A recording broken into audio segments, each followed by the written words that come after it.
రాజకీయ పార్టీల్లో ఉన్నటువంటి అధికారంలో కానీ ఇతర రాజకీయ పార్టీల్లో ఉన్న వాళ్ళు కూడా మనకి మన సామాజిక వర్గం యొక్క ప్రాధాన్యత ఎవరికి టికెట్ ఇచ్చినా ఆ రాజకీయ పార్టీలు కాపు కులంలో పుట్టబట్టే కాపులకు టికెట్లు వచ్చినాయి.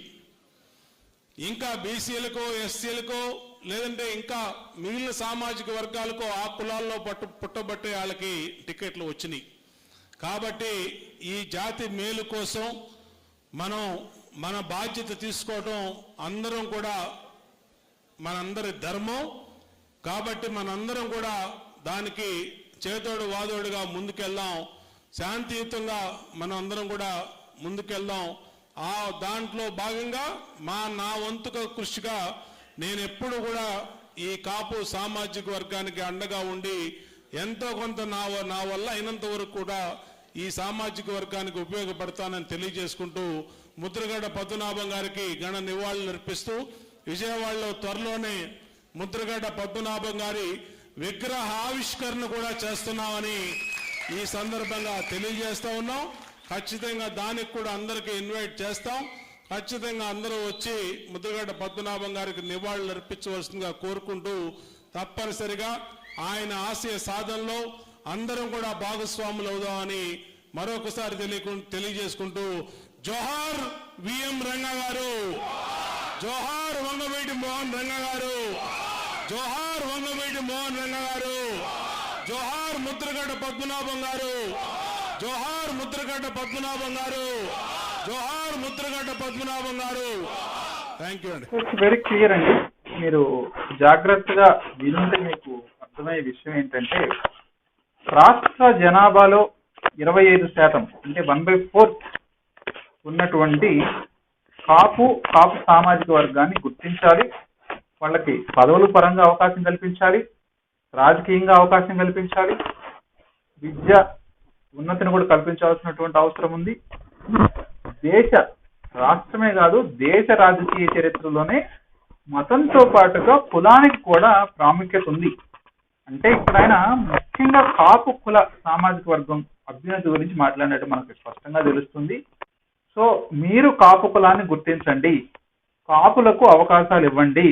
మేము రాష్ట్ర జనాభాలో 1/4 ఉన్నాం, 1 కోటి మంది ఉన్నాం. మేము తలుచుకుంటే ప్రభుత్వాలు మారిపోతాయి. కాబట్టి మాకు అవకాశాలు ఇవ్వండి, మాకు పదవులు ఇవ్వండి, మమ్మల్ని గుర్తించండి. మరొక వైపు కాపు కుల నాయకులు కాపు సామాజిక వర్గం మధ్యలో అలజడి మొదలైంది. ఎందుకు అలజడి మొదలైందో చెప్పలేదు స్పష్టంగా, బట్ అలజడి అయితే మొదలైంది. ఏ కారణంగా అలజడి మొదలైంది? వీళ్ళకి పదవులు రావట్లేదని, మంత్రి పదవులు రావట్లేదని, మార్కెట్ యార్డ్ చైర్మన్లు రావట్లేదని. సో ఆ పదవుల గురించి అలజడి మొదలైందా, లేకపోతే కాపు రిజర్వేషన్ల గురించి అలజడి మొదలైందా, కాపు నాయకులని తొక్కేస్తున్నారని అలజడి మొదలైందా? నిమ్మల రామానాయుడు కాపు సామాజిక వర్గమే కదా, నారాయణ కాపు సామాజిక వర్గమే కదా, కందుల దుర్గేష్ కాపు సామాజిక వర్గమే కదా, పవన్ కళ్యాణ్ కాపు సామాజిక వర్గమే కదా. సో ఇంతమంది కాపు నాయకులు కేబినెట్ లో ఉన్నారు. ఇంకా కాపుల్లో అలజడి మొదలైంది అని బోండా ఉమామహేశ్వరరావు చెప్పడం కొంత ఆశ్చర్యాన్ని కలగజేసింది. మరి ఎందుకు ఆయన అసంతృప్తితో ఉన్నారు, అంత సాటిస్ఫైడ్గా లేరు, ఆత్మరక్షణలో ఉన్నారు? సీనియర్ ఎమ్మెల్యేగా తగిన గుర్తింపు దక్కట్లేదనా, టీడీపీలో కాపులకి ప్రయారిటీ లేదనా, ప్రయారిటీ అంతా కూటమి తరపున పవన్ కళ్యాణే పట్టుకెళ్ళిపోతున్నారనా? సో ఎందుకు ఆయన ఆందోళనలో ఉన్నారన్నారు? ఒక పక్క జనం ఆందోళనలో ఉన్నారు, కాపు జనం, అదేవిధంగా కాపు నాయకులు కూడా ఆందోళనలోనే ఉన్నారు అని ఆయన స్పష్టంగానే తెలియజేసినట్టుంది. సో అది ఏదైతే జనాభాలో 1/4 ఉన్నామో, 1 కోటి మంది ఉన్నామో, నేను ఇక్కడికి ఒక కాపు నాయకుడిగానే వచ్చాను. అంటే కాపు సామాజిక వర్గంలో పుట్టబట్టి నేను ఈ స్టేజ్ మీద మాట్లాడటానికి నాకు అవకాశం దొరికింది. సో మన కాపు కులం కూడా సామాజిక వర్గం పరంగా ముందుకు రావాలి, కాపులు కూడా పదవులు అలంకరించాలి. ఎప్పటి నుంచో సీఎం కాలేకపోయానన్నటువంటి ఒక బాధ దుగ్ధ ఉన్నట్టు కూడా కనిపించింది ఆ సామాజిక వర్గం నుంచి. సో స్థూలంగా చెప్పుకోవాలి అంటే మొత్తానికి బోండా ఉమ బరస్ట్ అయినట్టే కనిపిస్తుంది. నిజం చెప్పాలంటే చంద్రబాబు నాయుడుపై చిన్న సైజు యుద్ధం మొదలు పెట్టారా, తిరుగుబాటు బావుట ఎగరేశారా అనేటువంటి చర్చ అయితే నేడు రేపు రాష్ట్ర రాజకీయాల్లో విపరీతంగా ఉండే అవకాశాలు ఉంటాయి. ఎందుకంటే ఎదురుగా అంబటి రాంబాబు లాంటి వైసీపీ నేతను కూర్చోబెట్టుకొని ఈ రకంగా మాట్లాడటం కొంత ఇబ్బందికరమైనటువంటి పరిణామాలే. మరొక వైపు అంబటి రాంబాబును ఆలింగనం చేసుకోవటం, ఆయనతో క్లోజ్గా మూవ్ అవటం కొంత టీడీపీలో కూడా అలజడి సృష్టించింది. సో ఈ అలజడి, రాజకీయ అలజడి కొంటే కూడా కాపు సామాజిక వర్గంలో అసంతృప్తి, అలజడి అని బోండా ఉమ చేసిన వ్యాఖ్యలు ప్రస్తుతానికి కాపులను టచ్ చేసేలా ఉన్నాయి, కాపుల ఎమోషన్స్ ని లాగేలా ఉన్నాయి. ప్రభుత్వము అదేవిధంగా మిగతా రాజకీయ పార్టీలు కూడా కాపుల భావోద్వేగాలను అర్థం చేసుకోవాలని బోండా ఉమ సెలవించడం జరిగింది. కాపు న్యాయ అదేవిధంగా కాపు సామాజిక వర్గానికి చెందిన న్యాయమైన డిమాండ్లు కూడా పార్టీ అధిష్టానాలు మిగతా పార్టీలు కూడా పరిష్కరించాలి, ప్రభుత్వ దృష్టికి తీసుకెళ్లాలని కూడా చెప్పడం జరిగింది. రాష్ట్ర జనాభాలో కాపు సామాజిక వర్గం గణనీయమైన శాతం ఉన్నందువల్లనే దామాషా ప్రకారం పదవులు, ఉద్యోగాలు, అవకాశాలు కూడా లభించాలని ఆయన అభిప్రాయం పట్టడం జరిగింది.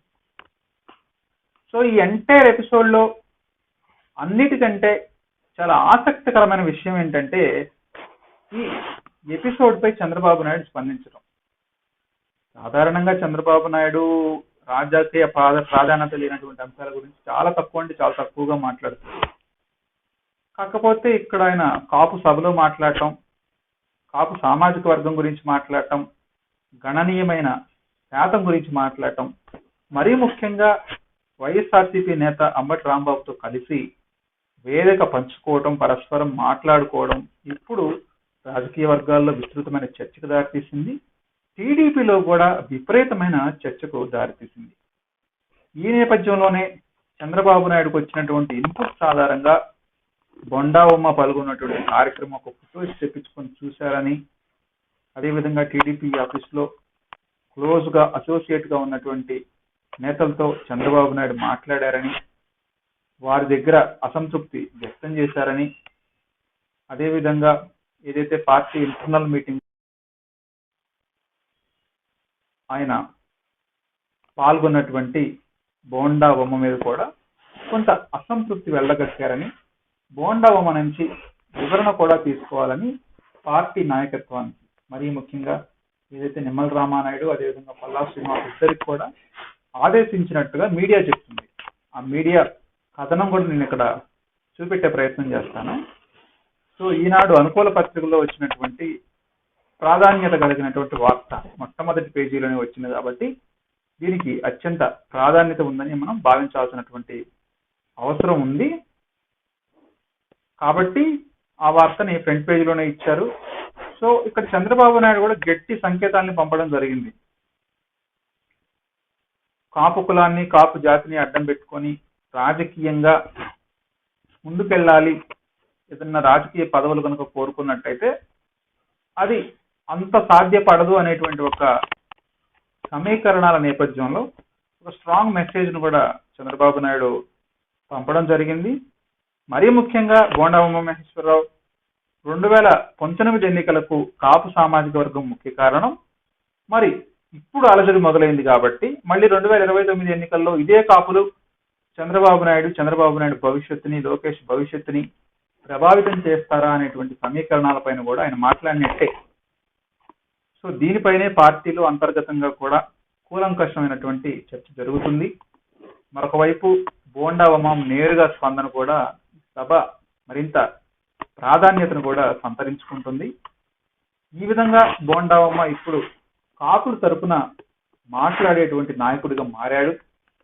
అదేవిధంగా ఈ వార్తకు ఇచ్చినటువంటి ప్రాధాన్యతను చూస్తుంటే అనుకూల పత్రికలు, ఛానళ్లు నిన్నటి నుంచి విపరీతంగా ప్రచారం చేస్తున్నారు. మెయిన్ స్ట్రీమ్ మీడియాలో, సోషల్ మీడియాలో బోండా ఉమ తిరుగుబాటు బావుట ఎగరేశారు, బోండా ఉమాని పార్టీ నుంచి తప్పిస్తారు, వచ్చే ఎన్నికల్లో సీటు ఇవ్వడం కూడా కష్టమే, సీటు రాకపోవచ్చు, వేరే వాళ్ళని ఆ స్థానంలో రీప్లేస్ చేస్తారు అనేటువంటి అనేక వార్తలు అయితే కనుక ప్రస్తుతం రాజకీయ వర్గాలు గుప్పుమంటున్నాయి.